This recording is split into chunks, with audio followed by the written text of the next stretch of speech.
This message comes from Mint Mobile. Mint Mobile took what's wrong with wireless and made it right. They offer premium wireless plans for less, and all plans include high-speed data, unlimited talk and text, and nationwide coverage. See for yourself at mintmobile.com/switch.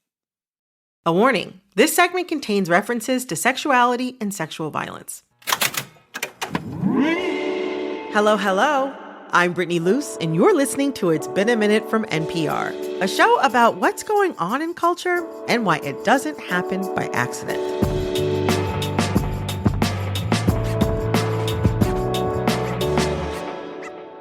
Today, I have a very special guest here with me. Yay! Margaret Cirino. Welcome to It's Been a Minute. Hi, Brittany. Happy to be here. Happy to have you. Okay, so Marge is my colleague over at Life Kit, but she's also one of the most fashionable people at the NPR New York Bureau. Oh, stop. I'm blushing. It's true, though. It's true. And she's often dressed in a style that's aptly called office siren. Yes. I have been having a lot of fun with it, but I will admit to you, I've been making some questionable fashion and beauty choices. Oh. I overplucked my eyebrows. I'm 6 months out still working through that decision. So that's great. I also, on Amazon, ordered 3 pairs of fake glasses that I do wear. As somebody who wore glasses literally to their wedding reception, I'm going to reserve my thoughts on that. But I'm sure they look amazing. Okay, so we know that office siren is glasses. We know it's thin eyebrows. What else does it look like? Okay, I want you to picture like a tight white button-up, lots of hair gel, like the hardest, tightest slick back bun looks painful you've ever seen. Pencil skirts, little kitten heels. It's like a Devil Wears Prada, kind of like early internet culture feel to it, basically. I'm obsessed with it. Other people are too, though. It's really popular. So I've been seeing that office siren thing going on TikTok. For shoes, a pointed kitten heel. Put your hair either up and a little undone or down and sleek. The most important part, a pair of rectangular glasses. How to dress like an office siren without getting sent to HR. I've definitely seen the trend. It's made the rounds. Yes. I've also seen, though, that these kind of aesthetics have permeated into the rest of culture over the last few years. Like, you see it on TV shows like Severance, Industry. You see it in music. The Dare, who's a musician. He's kind of exclusively wearing like the skinny Suits. ties. Yeah. Yes. Suits and skinny ties. FK Twigs, she has a whole office-themed music video for You Sexua that kind of went viral, basically. And if they ask you, say you feel it, but don't call it love, you sexual. I want to make a distinction here. It's not just office wear. It's kind of like a play on office wear. People are having like a little bit of fun with it. It's an acknowledgement of these costumes, really, that we wear. And there's a subversion to it, so people are getting sexy and ravey with it and sometimes a little deranged take on office fashion, which I'm calling the freakification of office wear. Okay, I like that. Freakification. Yeah. Like, I've even seen office-themed raves in the ether. Have you ever been to one? I've been to one that had an explicitly corporate dress code. Okay. I did deliver, yeah. But also, like, in any context, I'm seeing people wearing business wear to the club, even without that kind of explicit dress code. And in fashion, this style, it's being shown on fall 2026 runway shows. So it's lasted a really long time when, as we know, most trends these days, they don't really last that long. Why do you think office siren has stuck around? Yeah, so our workplaces have undergone really drastic changes in the past few years, and they're continuing to evolve in ways that might feel a little scary to some people. And I think that's really being reflected in our fashion and in our pop culture. So what drew you to this style? Okay, I will be honest with you.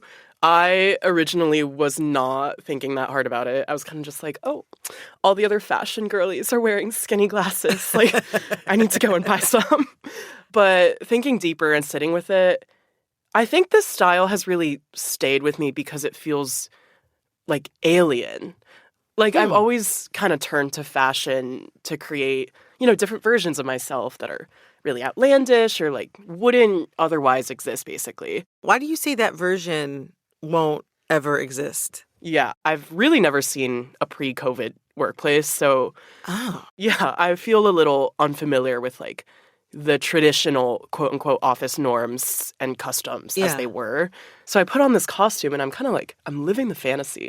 Okay, so fashion famously happens in cycles. So where do we see this emphasis on business wear happening in the past? Like, what's the lineage of this trend of kind of putting a spin on business wear? I learned that office wear has it's been costumey from the very beginning. Huh. Yeah, I talked to journalist Avery Trufelman about it. She's the host of the fashion history podcast Articles of Interest, and here's what she told me.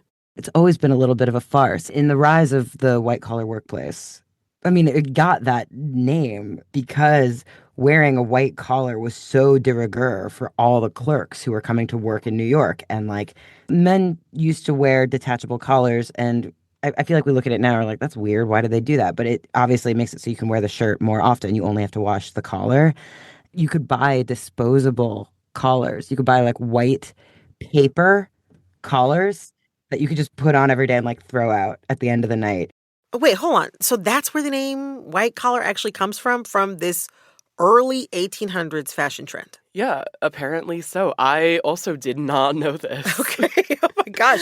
I love the idea. Also, though, like, I love the idea of a detachable collar. Like, it's kind of Chippendale's Dancer. Very much so. Yeah. And, we saw cultural icons put their own spin on this in the 80s. Here's Avery again. You look at any like Robert Longo photograph or like the Talking Heads even, like it was kind of hip to be square. Oh, I think that makes total sense. Like when I think about iconic suits in the 80s, I think about, like she said, David Byrne of the Talking Heads, like famous for wearing these big boxy suits that were really absurd looking, but it totally matches his lyrics about the absurdity of modern life, or like Grace Jones Nightclubbing, the album cover where she's wearing a suit and smoking a cigarette, and she's kind of giving like androgynous. I don't know. It feels like a really interesting play on gender. Yeah, people were really playing with it, and honestly, I'm seeing that echoed a lot in modern day fashion too. If you look at Chappell Roan for The Giver, she's in this like boxy, oversized suit that just feels so 80s to me. Or Doechii, too. What she wore to the Grammys this year. Again, this, like, very masculine suit dress. Yeah. Yeah. And the other time I think office wear was really big was in the late 2000s, Right. I was too young for this, but maybe you remember? Oh, do I remember? For the record, I didn't wear that much business wear in the club because I was busy wearing spandex, trying to be a hot girl. Like I was trying to look like Carrie Hilson in Love in this club video. But that style, that office wear style in the club was so rampant at the time that my friends and family sometimes made fun of me for not covering up enough in the club. That makes me so sad. And you want to know something? I look back, I have no regrets, okay? Good. But back then, the club was full of blazers, full suits, pencil skirts, cardigans, blouses. It was a thing for men and for women.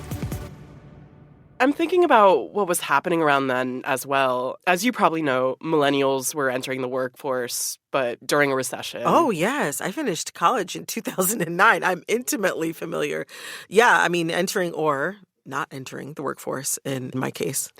Yeah, I would guess that had to play a part in why it was fashionable to wear like button-downs and khakis and blazers to the club. Oh, 100%. I mean, my friend John had this phrase at the time that we still use to this day, junior balling. Ooh. He used it as a term to describe what it was like to get like your first solid full-time job. And junior balling was an achievement, okay? Because finding a full-time job at that time was really hard. Like I finished college in 2009. I didn't start junior balling until 2015. Okay. Yeah. So the idea of like this stable, secure office job felt kind of like a fantasy. And my friends who did have those kinds of jobs, well, they didn't have a lot of extra money lying around for a separate club wardrobe. So office wear was, in a way, kind of like the junior balling uniform. I think I need to steal that phrase because, yeah, honestly, that sounds like what a lot of me and my friends feel now. I also want to point out that the idea of office wear in the club back in the day it wasn't just about like fantasy or, tight recession era budgets. For starters, I mean, some clubs have dress codes, right? No jeans, sneakers, or gang wear, that kind of stuff. But I think another key part of this also goes back to 2005 when the NBA instituted a dress code. They previously did not have one that was like this. Long story short, after what is now called the Malice at the Palace, this huge fight that broke out on the court at a Pistons-Pacers game, the NBA commissioner decided that the league needed a dress code to help with its so-called image problems, let's say. So players went from wearing like casual wear, like do-rags, jerseys, jeans, big chains and sneakers to and from games, right? To being required to wear business dress, like suits and ties, even though they had to follow these rules that some players definitely felt and expressed that they felt they were racially dubious. At the end of the day, like, ball players are still trendsetters, and fans wanted to look like them. And so the fans started wearing suits too. Wow. Yeah, that's so interesting. I didn't even know about this Malice at the Palace fight, but that makes a lot of sense. Coming up, why office wear has come back in vogue and how it got freakified. It's like a play on power that acknowledges that power's sex appeal and danger. Stick around.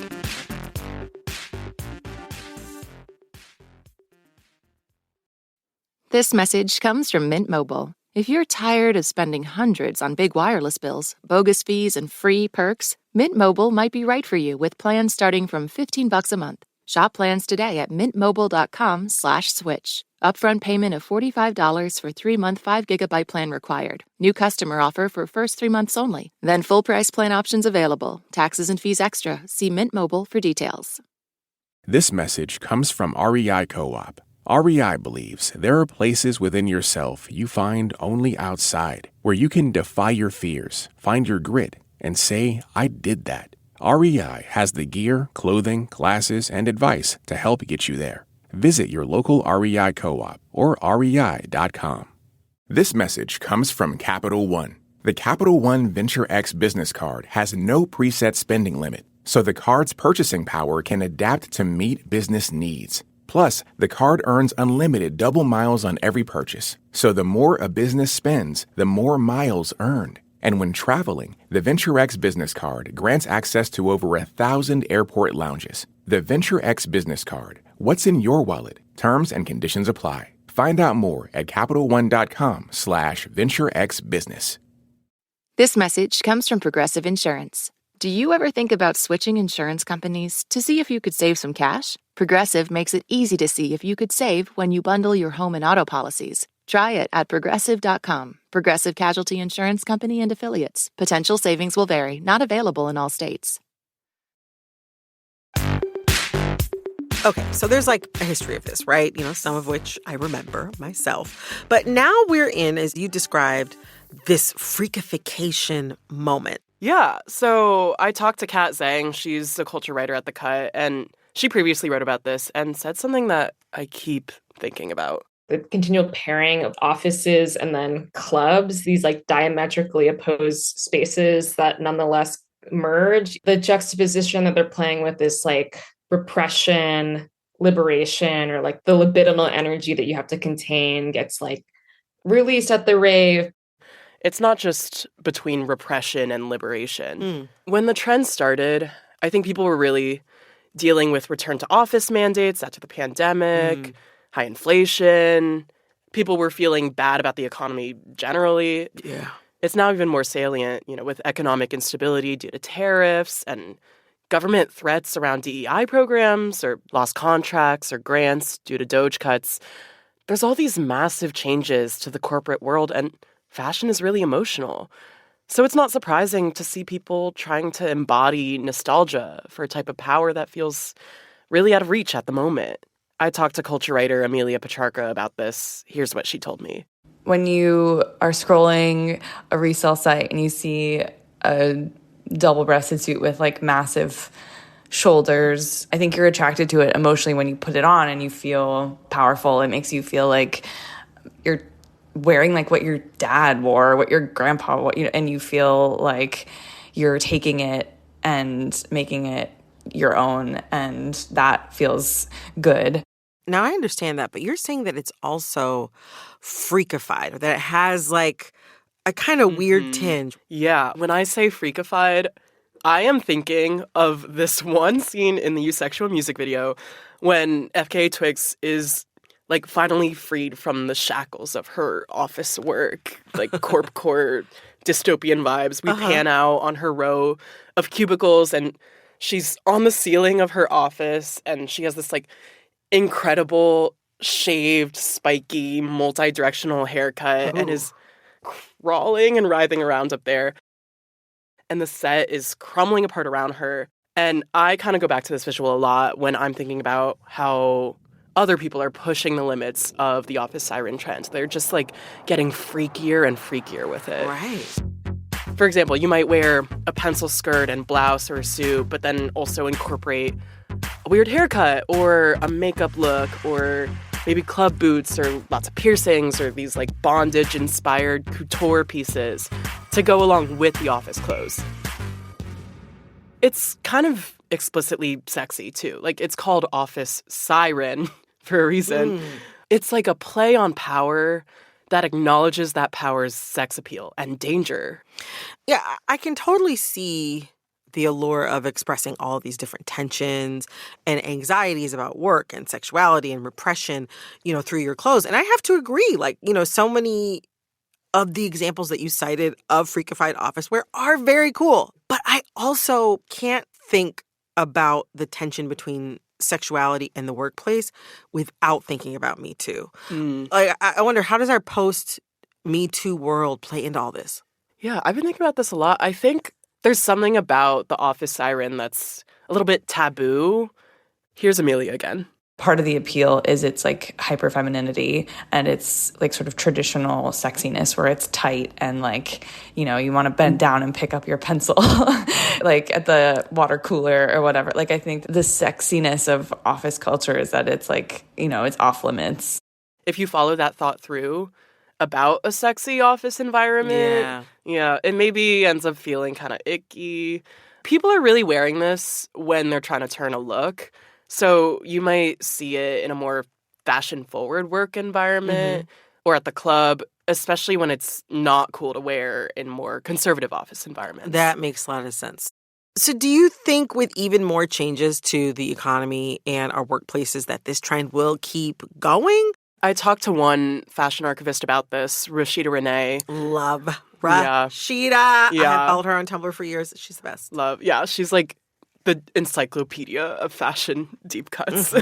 And this is what she told me. I'm honestly surprised we're even still talking about the business square thing. I was so shocked watching Fashion Week and seeing it still popping up. I would thought that they would kind of get tired of that. It was fun at first, and now it's like really serious, and it seems like they're trying to like dress us for like our, corporate slave future. And I'm not really rocking with that. Oh, okay. So Rashida's not a fan. Definitely not. So I actually didn't reveal to her that I am a fan and that I wear all these fake glasses to the club because I wear glasses. So I find it offensive, like to be called an office siren. Like, I'm literally just blind. Like, I cannot see without glasses. So like, I don't want people thinking like 2 years from now when this all dies out, I'm like, oh my God, you're still trying to do an office siren? No. Yeah. Girl, I agree. Okay. My culture is not a costume. Yeah. Okay. I just can't see. And that's that about that. I needed to be told that. Yeah. And maybe things will swing the other way, too. Here's Avery Trufelman again. Maybe in 30 years, people will be wearing athleisure and sweats and being like, LOL, I'm giving Zoom worker. I don't know. Well, I can tell you what. It won't be me doing Zoom chic, okay? Noted. I'll hold you to that. Thank you. Well, Margaret, thank you so much for coming on and sharing this trend with us. This was so much fun. Yeah, Brittany, this was fun. Thanks. That was Margaret Serino. She's a producer over at NPR's Life Kit. And I'm going to put on my influencer hat for a minute and ask you to please subscribe to this show on Spotify, Apple, or wherever you're listening. Click follow so you know the latest in culture while it's still hot. This episode of It's Been a Minute was produced by Liam McBain. This episode was edited by Nina Patak. Our supervising producer is Barton Girdwood. Our executive producer is Verilyn Williams. Our VP of programming is Yolanda Sanguini. All right, that's all for this episode of It's Been a Minute from NPR. I'm Brittany Luce. Talk soon.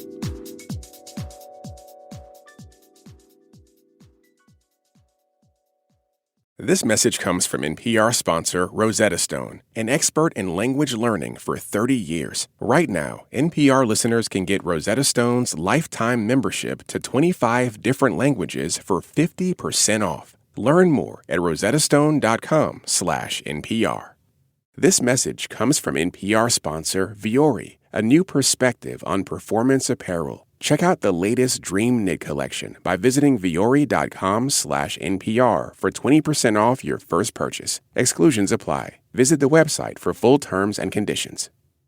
Support for NPR and the following message come from IXL Learning. IXL Learning uses advanced algorithms to give the right help to each kid no matter the age or personality. Get an exclusive 20% off IXL membership when you sign up today at IXL.com/NPR.